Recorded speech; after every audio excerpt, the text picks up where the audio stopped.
Let's face it, no one loves managing underperformance. I think we all just wish everyone would do their job and do it well.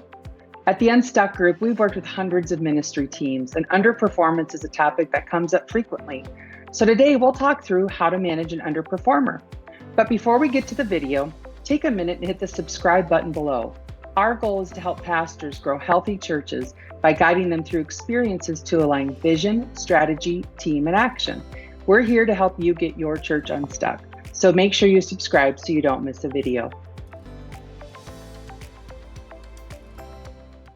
Let's face it, no one loves managing underperformance.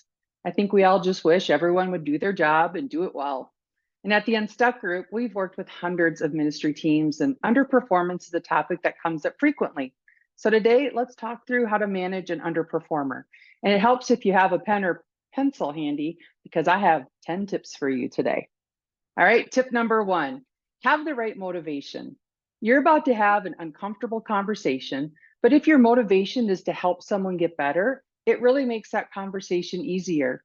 Because if you have people you're leading, then you've been entrusted with stewarding them well. And sometimes stewarding them well means you're going to have to help them understand that there's a gap between your expectations and their performance. Tip number two, take time to diagnose the problem. Is it a character, chemistry, or competence issue?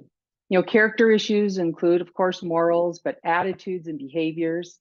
Or is it a chemistry issue where there's blind spots that are getting in the way of them fitting in with the others on the team? Or more commonly, is it a competence issue? They just aren't getting their job done effectively. The key is to name what it is and be ready to give specific examples of what you've observed. Tip number three, look in the mirror.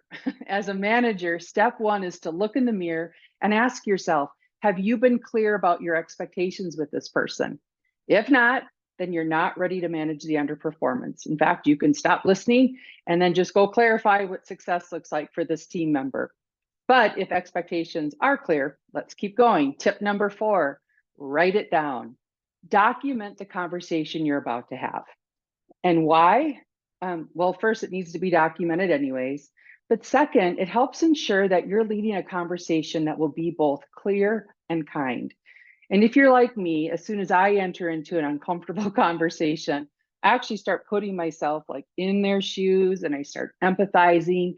And when that happens, I pretty much soften the message. So I'm being kind, but I bet I wasn't as clear as I needed to be.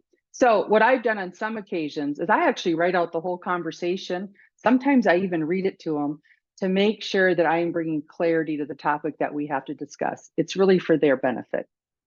Tip number five, as you're preparing for the conversation, be sure to establish clear benchmarks for getting back on track. In other words, bring clarity to what success looks like and by when. And again, this needs to be in writing and you need to give them a copy of this. Tip number six, commit to praying to this person and this situation every day for 14 days. Prayer is what invites the power of God into this situation. Tip number seven, after you've had the meeting, be sure to schedule follow-up meetings. Consistent follow-up is crucial. Having regular check-ins on how the team member is doing is really important. And then tip number eight, if you are not seeing the results you desired, it's actually time to put a performance plan in place now. A good performance improvement plan will outline the clear and measurable benchmarks that this person needs to achieve, and it'll contain a date for when you're going to make a decision on how to go forward. And for what it's worth, character, chemistry issues, we typically give 3 months to turn those around. If it's competence, a little bit longer, 6 months to turn them around. And hopefully this will be enough to turn their performance around. But if not, tip number 9, if you're not seeing progress, it's time to have the shot across the bow conversation. You need to let them know this isn't working. And you'll need to be direct about the ramifications. And that sounds something like this. If we can't see improvement in the next 2 weeks, we're going to begin a discussion about your transition off the team.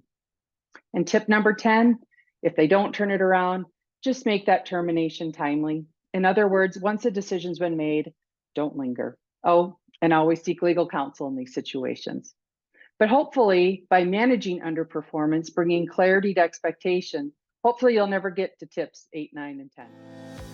Well, thanks for tuning in to today's video. If you found this video helpful and would like to see more like this in the future, make sure to hit the subscribe button below and visit us at theunstuckgroup.com.